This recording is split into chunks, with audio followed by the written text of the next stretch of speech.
નમસ્કાર, weather analysis સાથે હું છું પાયલ અને વરસાદ કાલે ઘણા બધા જિલ્લાઓમાં સારો એવો વરસ્યો. બનાસકાંઠા અને ઉત્તર ગુજરાતના મોટાભાગના વિસ્તારોમાં કાલે વરસાદ પડ્યો. દક્ષિણ ગુજરાતમાં પણ સારો વરસાદ પડ્યો, પણ હવે વરસાદ થોડો ધીરે થઈ જશે અને તીવ્રતા છે એ ધીરે થઈ જશે. કાલે આપણે જે પ્રમાણે વાત કરી એ પ્રમાણે જે સિસ્ટમ બની હતી એ સિસ્ટમ પસાર થઈ ગઈ અને એ પસાર થઈ ગઈ એટલે એની અસર પણ ઓછી થઈ ગઈ છે. પણ હજુ એક બે સિસ્ટમ બનવાની છે, ક્યાં બનવાની છે, ક્યારે બનશે અને એની અસર શું થશે એ બધું જ સમજીએ. વિંડીના માધ્યમથી આજે સમજીએ કે આજે ક્યાં વરસાદ પડવાની સંભાવના વધારે છે. તો દક્ષિણ ગુજરાતમાં સારો વરસાદ પડશે, ઉત્તર ગુજરાતમાં પણ વરસાદ પડશે. દક્ષિણ ગુજરાતમાં અતિ ભારે વરસાદ થોડો પડી શકે તેવી સંભાવના દેખાઈ રહી છે. બાકી બધી જગ્યાએ સામાન્યથી મધ્યમ વરસાદ પડવાનો છે. મધ્યપ્રદેશની આસપાસ એક જે કહેવાય કે ટ્રફ છે એ પસાર થશે, એના કારણે મધ્ય ગુજરાતમાં અસર થવાની સંભાવના છે. 6 તારીખે સ્થિતિ પાછી નોર્મલ થઈ જશે દરિયાકાંઠાના વિસ્તારોમાં અને કચ્છના અમુક ભાગોમાં, અને દક્ષિણ ગુજરાતમાં સારો વરસાદ દેખાઈ રહ્યો છે. 7 તારીખે પણ એવી સ્થિતિ રહેશે. એટલે 6, 7 અને 8 તારીખ સુધી ગુજરાતમાં સામાન્ય વરસાદ પડવાનો છે. પણ એના પછી બંગાળની ખાડી અને અરબ સાગર બંને જગ્યાએ એક સિસ્ટમ બનવાની છે. જ્યારે બંગાળની ખાડીની સિસ્ટમ એ મધ્યપ્રદેશ સુધી પહોંચે છે તો એની જબરજસ્ત અસર ગુજરાત પર થાય છે.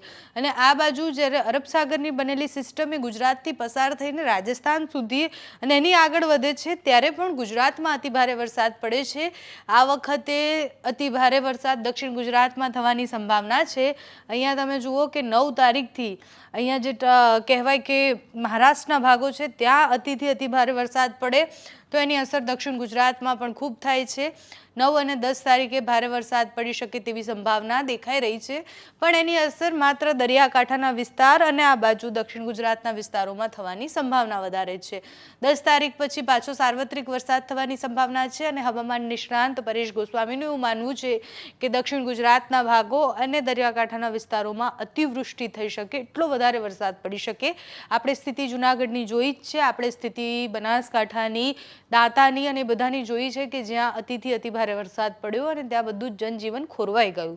આ વખતે હજી આ બીજો રાઉન્ડ છે વરસાદનો, આના પછી આવા 3-4 રાઉન્ડ આવશે એટલે અતિ ભારે વરસાદ પડી શકે તેવી સંભાવનાઓ છે. એટલે ત્યાં સુધીમાં અતિવૃષ્ટિની સંભાવના હવામાન નિષ્ણાંત કહી રહ્યા છે. હવામાન વિભાગ શું કહે છે તો 5 તારીખે જે પ્રમાણે આપણે વાત કરી કે બહુ જ વોર્નિંગ ક્યાંય નથી આપવાની, યલો એલર્ટ આપવામાં આવ્યો છે. એ છે બનાસકાંઠા, પાટણ, મહેસાણા, સાબરકાંઠા આટલા વિસ્તારોમાં યલો એલર્ટ આપવામાં આવ્યો છે. નર્મદા, સુરત, તાપી, નવસારી, વલસાડ, દમણ, દાદરા નગર હવેલીમાં પણ યલો એલર્ટ આપવામાં આવ્યો છે. બાકી કોઈ વિસ્તારોમાં યલો એલર્ટ આપવામાં આવ્યો નથી. એટલે હવામાન વિભાગે પણ આગાહી કરી છે કે આજે સામાન્યથી મધ્યમ વરસાદ પડવાની સંભાવના છે. ક્યાંય પણ અતિ ભારે વરસાદ પડી શકે તેવી સંભાવના નથી દેખાઈ રહી. અને હવે વાત કરવી છે કે 4 તારીખે જે આપણે વાત કરી કે બહુ જ વધારે વરસાદ પડ્યો છે તો ત્યાં 24 કલાકમાં કેવો વરસાદ નોંધાયો છે એની વાત કરવી છે. જે આ કલર્સ દેખાય છે હવામાન વિભાગ અલગ અલગ જેટલા વરસાદ પડ્યો હોય એ પ્રમાણે આ મુક્તિ હોય છે અને 24 કલાકનું આ એનાલિસિસ છે. આનાથી વધારે વરસાદ પણ પહેલાં નોંધાયો છે, પણ આ હમણાંના 24 કલાકનું છે જેમાં વેરી હેવી રેઇન કોને કહી શકાય, એટલે ઓરેન્જ એલર્ટ ને રેડ એલર્ટ આપવામાં આવે છે. એક્સ્ટ્રીમલી હેવી અને હેવી રેઇન, એટલે ઓરેન્જ તો ખાલી મહેસાણામાં આપવામાં આવ્યું છે. એટલે 4 તારીખે મહેસાણામાં ભારે વરસાદ પડ્યો છે. કેટલો વરસાદ પડ્યો છે તો 115.5 થી લઈને 204.4 સુધીનો, અહીંયા 132 વરસાદ પડ્યો છે. એટલે હેવી રેઇનની શ્રેણીમાં આવે છે. બાકી જે કહેવાય હેવી રેઇન નોર્મલ જે કહેવાય, જે યલો એલર્ટ આપવામાં આવે છે એ સાબરકાંઠામાં યલો એલર્ટ આપવામાં આવ્યું છે. ત્યાં 64.5 થી લઈને 115.5 વરસાદ પડ્યો હોય તો એ હેવી રેઇનમાં આવે, એટલે ત્યાં હેવી રેઇન સૂચક આપવામાં આવ્યું છે. બાકી બધી જગ્યાએ લાઇટ રેઇન, સામાન્ય વરસાદ પડ્યો છે. મોડરેટ રેઇન છે, આ બ્લુ કલર છે, મોડરેટ રેઇન સૂચવે છે. એટલે સામાન્યથી થોડોક વધારે, પણ અમુક છૂટાછવાયા વિસ્તારોમાં અતિ ભારે વરસાદ ક્યાંય નથી પડ્યો. આ છેલ્લા 24 કલાકનું આ એનાલિસિસ હતું જે હવામાન વિભાગ કરતું હોય છે કે ક્યાં કેટલો વરસાદ પડ્યો છે. હવામાન વિભાગે કાલે બનાસકાંઠા અને ઉત્તર ગુજરાતના અમુક જિલ્લાઓમાં રેડ એલર્ટ આપ્યું હતું અને દક્ષિણ ગુજરાતના જિલ્લાઓમાં રેડ એલર્ટ આપ્યું હતું. ત્યાં ભારે વરસાદ પડ્યો છે. દાંતાની સ્થિતિ આપણે જોઈ છે કેવો વરસાદ પડ્યો છે. ઘણા બધા વિસ્તારોમાં વરસાદ પડ્યો છે. ઘણા બધા વિસ્તારોમાં સામાન્ય વરસાદ પણ પડ્યો છે. કારણ કે હું જ્યારે કોમેન્ટ્સ જોતી હોય તો મને ઘણા બધા લોકો એવું સૂચવે છે કે બેન અમારા જિલ્લામાં વરસાદ નથી પડ્યો. હવામાન વિભાગે કરેલી જાહેરાત છૂટાછવાયા વિસ્તારોમાં અતિ ભારે વરસાદ પણ હોઈ શકે છે. એને પણ ભારે વરસાદની શ્રેણીમાં એ લોકો ગણે છે. એટલે અમુક જગ્યાએ કોઈ પર્ટિક્યુલર વિસ્તારમાં વરસાદ નથી પડ્યો પડ્યો એનો મતલબ એવું ના હોય કે આ જિલ્લામાં એટલો વરસાદ નથી પડ્યો. આખા બનાસકાંઠામાં ભારે વરસાદ પડવાની આગાહી હતી અને પડ્યો છે. દક્ષિણ ગુજરાતમાં પણ કંઈક એવી સ્થિતિ છે. હવે 9 તારીખ સુધી કોઈ ભારેથી અતિભારે વરસાદ પડવાની સંભાવના નથી, પણ 9 તારીખ પછી રાઉન્ડ 2 આવવાનો છે વરસાદનો અને એ જબરજસ્ત જે કહેવાય કે ધબધબાટી બોલાવવાનું છે.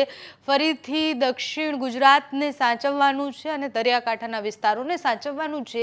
ખેડૂતો હવે કંઈ સાચવી શકે એમ નથી પરિસ્થિતિ, કારણ કે પરેશભાઈનું એવું કહેવું છે કે ખેડૂતો માટે તો હવે એમને પાક ને વાવણીને બધું કરી નાખ્યું, હવે અતિ ભારે વરસાદ પડે તો એ શું કરે?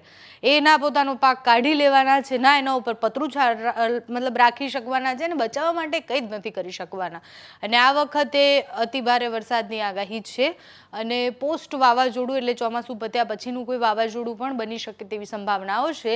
હવામાન વિભાગ શું આગાહી કરે છે તે પણ સાંભળીએ. आज एक साइक्लोनिक सर्कुलेशन साउथ गुजरात पे है और साथ में एक ऑफशोर ट्रफ भी है साउथ गुजरात में, जिसके कारण आज के लिए जो डिस्ट्रिक्ट हैं जहां पर एक्सट्रीमली हैवी रेनफॉल की वार्निंग और साथ में रेड अलर्ट जारी है वो डिस्ट्रिक्ट हैं बनासकांठा, सूरत, नर्मदा और तापी हैं। और जो डिस्ट्रिक्ट जहां पे वेरी हैवी रेनफॉल की वार्निंग और साथ में ऑरेंज अलर्ट जारी है वो डिस्ट्रिक्ट है पाटन, મહેસાણા, સાબરકાંઠા, પંચમહાલ, छोटा उदयपुर, भरूच, नवसारी, वलसाड़, दमन और Dadra Nagar Haveli. Very heavy rainfall की वार्निंग दी जा रही है वो डिस्ट्रिक्ट है पाटन, महसाना, साबरकांठा, पंचमहल, बड़ोदरा, छोटा उदयपुर, भरूच, नवसारी, वलसाड़, दमन और दादरा नगर हवेली है, जहां पर वेरी हैवी रेनफॉल की वार्निंग है और साथ में ऑरेंज अलर्ट जारी है।